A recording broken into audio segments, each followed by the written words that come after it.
Hey, what's up, guys? Welcome back, DeFi Degens, Drip and Farm for Poverty. So giving you guys a little tour of the pen as I travel around here with my dog back here. Just doing kind of a walk and talk, travel and talk kind of thing. Made me reflect on, again, the price of drip, and being out here in Cambodia, you get a appreciation for things. One of my mentors, Tony Robbins, says, trade your expectations for appreciation. And right now, I was expecting drip to be a lot higher than it is when I got in. I got in at the $130 price mark, and it's sitting around $10. It's been bouncing around $10, which is actually a good thing. And it made me think, it's like, oh yeah, man, I expected, this to be a lot better off than it is, but this $10, what can I appreciate about it? Well, being here in Cambodia, when the average person makes less than $10 a day, this actually ends up being someone's day's work of salary. Like one drip is what someone makes in a day right now. So if that doesn't give you some perspective, I don't know what does. So the ability that a lot of us, and many of you are from the US, can get into drip, and you have a fountain or a faucet that is giving you way more than one drip per day, whereas the people in these areas are hoping to get that $10 a day, and they spend 16, 18 hours a day working to get that same $10. So just made me reflect on that. And another thing Tony says is, where focus goes, energy flows. So you get what you focus on. So if you're looking at the charts and you're just upset and feeling like everything's wrecked, and yeah, everything in crypto is down for sure right now. Actually, the global markets is down. And if you just go straight there and look at all the negative, then you'll find more negative. But you can turn that around and appreciate the fact that you actually have risk capital that you put into these assets, or that you have an internet connection, a phone or whatever to check these assets on, and that you live in a place probably way better off than where I'm currently filming from. So just some food for thought.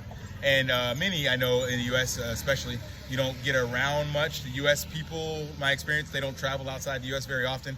I was blessed to be in the military and got to travel around, and that's what made me decide to just pack up and cut ties and leave. But when you move somewhere else or visit somewhere else outside your own country, you start to really understand the world is not what you thought it was. What you see on the internet or what you learned about in textbooks, until you experience it on your own in another country, man, it will blow your mind, because it's very, very different. And you'll start to appreciate, again, things that you never thought you could appreciate, like here, ability to be able to travel around, or from the US, having school and all these luxuries and things, learning what we learned in school, and having part-time jobs or cars or whatever the case may be. So many little things that you're like, you start to realize you're much better off than a lot of the population. Like 60% of the population lives in poverty, and that means they make less than $10 a day.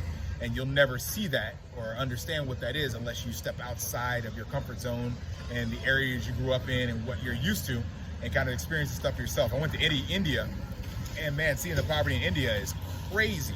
Like, people literally sleeping on the streets, like, foot to head, crammed in one spot.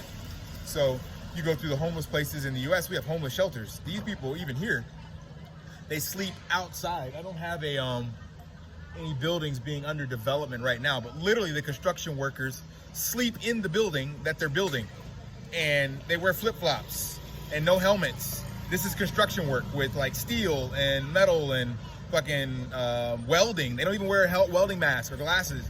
Like wheelbarrow work and stuff, but they don't even have a wheelbarrow. They just like put this shit in a blanket and flip it, and they live in the building that they're building with their kids, and wash their clothes and hang them on a rack. Like, that is crazy. When you see that, you're like, holy shit, man. Like, that wouldn't pass in the US. We got regulations and stuff like that, and codes and all these things, but this is the way they have to make money. This is just one country out of like hundreds.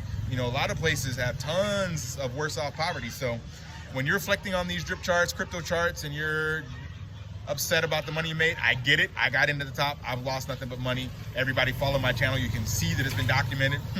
I have not made any money in drip, but I'm still bullish on it, and still appreciate the fact that I was able to get in on it. Just being able to get in means you have the knowledge, the understanding, the internet connection, the phone, or whatever, to be able to take advantage of this. So that's, again, change that mindset, man. Be more appreciative of where you're at. That's it for my rant. So until next time, guys, lift daily and achieve your impossible. Say bye, Nidra. See ya, Nidra. Later, guys.